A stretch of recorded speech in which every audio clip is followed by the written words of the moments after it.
É difícil imaginar o rock and roll sem o Led Zeppelin, mas por muito pouco eles não existiriam.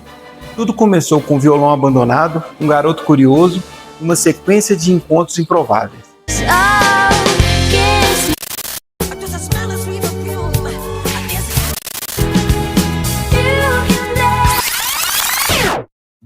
Meu nome é Matheus Figueiredo e eu te convido a vir comigo nessa jornada além do espelho. Para você entender a magnitude do Led Zeppelin, é preciso esquecer os anos 70. Esquece os hotéis, viagens de jatinhos, feitiços de ocultismo. A gente precisa voltar a uma Inglaterra cinzenta, destruída pela Segunda Guerra Mundial, onde 4 garotos normais, cheios de complexos, obsessões, estavam prestes a mudar a história do rock and roll. Hoje, nós não vamos contar a história do Led Zeppelin nem como eles terminaram. Nós vamos contar a história de como eles foram forjados. Desde um garoto isolado que aprendeu a tocar guitarra numa casa vazia, até 2 moleques que quase se mataram em bandas de garagem antes de conquistar o mundo. Pega o seu café, aumenta o som, porque essa é a história arqueológica do Led Zeppelin. Vamos começar pelo cérebro da banda, James Patrick Page, nascido no subúrbio de Londres em 1944.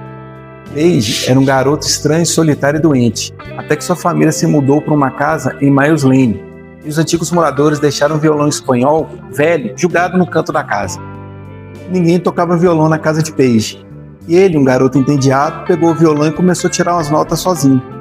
Ali, por volta de 1957, a Inglaterra foi inundada pela moda do skiffle. O skiffle era como se fosse o punk rock daquela época. Os garotos compravam o violão barato e usavam tábua de lavar roupa para fazer a percussão. Page monta sua banda de skiffle e, pasmem, foi parar na BBC de Londres com apenas 13 anos de idade. Tem um vídeo clássico dessa apresentação na TV. Em determinado momento, o apresentador pergunta para o jovem Jimmy o que ele quer fazer quando crescer. Ele fala que quer fazer pesquisas biológicas para descobrir a cura do câncer. Mal ele sabia que a pesquisa que ele faria seria musical. To play the guitar? Yes, from a teacher. From a teacher? Do you play anything except skiffle? Yes, Spanish and dance, I think. Do you as well? Can you move on? What are you going to do when you leave school? Take up skiffle? No, I want to do, biological research. Do you? I knew that already. What do you mean by biological research? Well, cancer, if it isn't discovered by then. You mean be a doctor?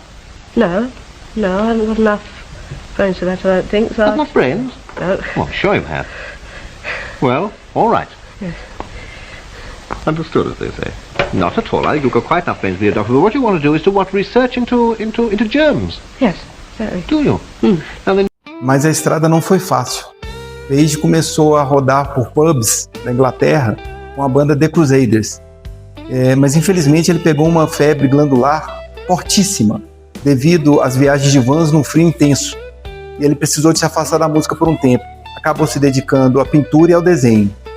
Mais tarde, quando ele volta para a música, ele volta como um músico de estúdio, se isolando do mundo e se transformando numa máquina de técnica perfeita. Enquanto Page se isolava na guitarra, do outro lado de Londres nascia John Baldwin, e mais tarde trocaria seu nome para John Paul Jones. Jones foi o único dos 4 a ter uma base musical formal e erudita na infância. O pai dele era pianista de turnê e a mãe também trabalhava no meio musical. Quando ele comprou seu primeiro contrabaixo aos 15 anos de idade, ele não queria apenas tocar 3 notas para chamar a atenção das garotas que frequentavam os pubs. Ele queria entender sobre toda a estrutura musical. E, por consequência, ele se transformou num dos músicos mais requisitados do estúdio em Londres nos anos 60. Ele era o cara que era chamado pelos artistas quando tudo dava errado. Ele era uma espécie de porto seguro no mar de roqueiros amadores que inundavam Londres dos anos 60. Agora, a gente sai do refino de Londres e vai para o inferno industrial de Black Country, no interior da Inglaterra. E é aqui que a alma do Led Zeppelin foi forjada. Robert Plant, nascido em 1948, filho de um engenheiro civil, onde a família gostaria que ele fosse contador. Mas Plant era obcecado por blues americano antigo. Ele fugia de casa para ouvir Robert Johnson e Willie Dixon. Aos 16 anos, ele simplesmente fugiu de casa para viver de música, dormindo em sofás de amigos e cantando em qualquer banda que o aceitasse como vocalista. E é aí que começa a história do maior monstro de bateria de todos os tempos, John Henry Bonham. Bonham era o oposto do refino.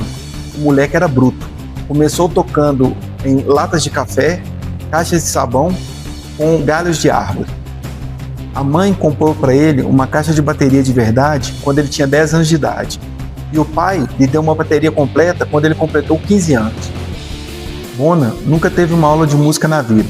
Tudo que ele aprendeu foi na base do instinto e do ódio. Como os dois eram da mesma região, o caminho deles logo se cruzou pelos pubs do circuito. Bonham tocava numa banda chamada The Crawling King Snakes. O Plant era o vocalista.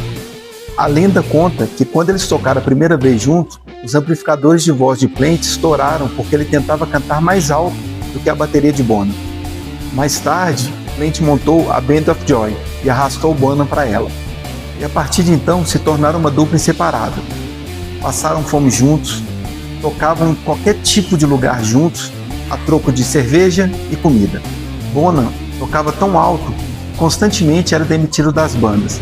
Os vocalistas viviam reclamando que era impossível ouvir a voz com o barulho da bateria deles. O único que o incentivava era Robert Plant.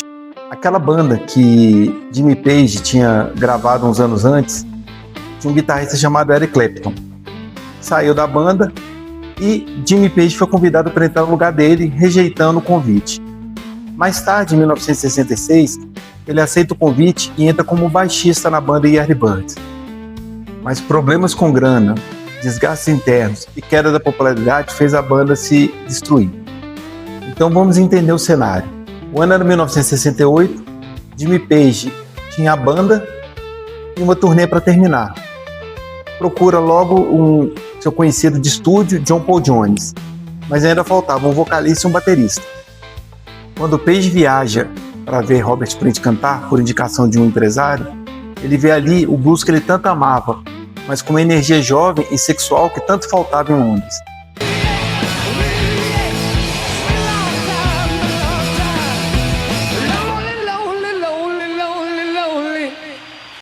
Jimmy Page faz o convite, Robert Plant aceita com uma condição: se eu levar meu baterista junto. Thank you very much. I'd like to introduce Led Zeppelin to you.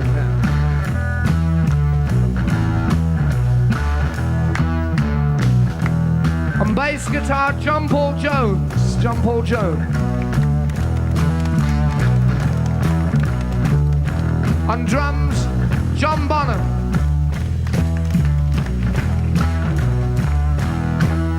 Lead guitar, Jimmy Page.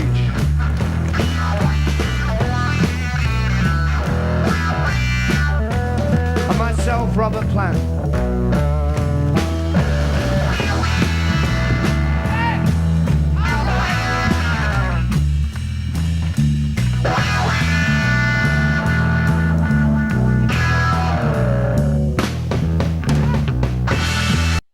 E como uma grande história sempre puxa a outra, na semana que vem nós vamos dar um passo atrás na linha do tempo e vamos falar de um guitarrista que teve um papel fundamental na história de hoje, Eric Clapton, o primeiro grande guitarrista da banda Yardbirds.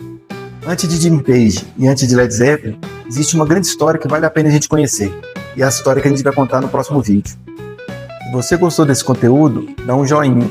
Se você não é inscrito no canal, se inscreva e ative o sininho de notificação. Assim você não perde os próximos episódios dessa jornada pela história do rock. Eu sou Matheus Figueiredo e te agradeço por ter vindo comigo em mais essa jornada além do espelho.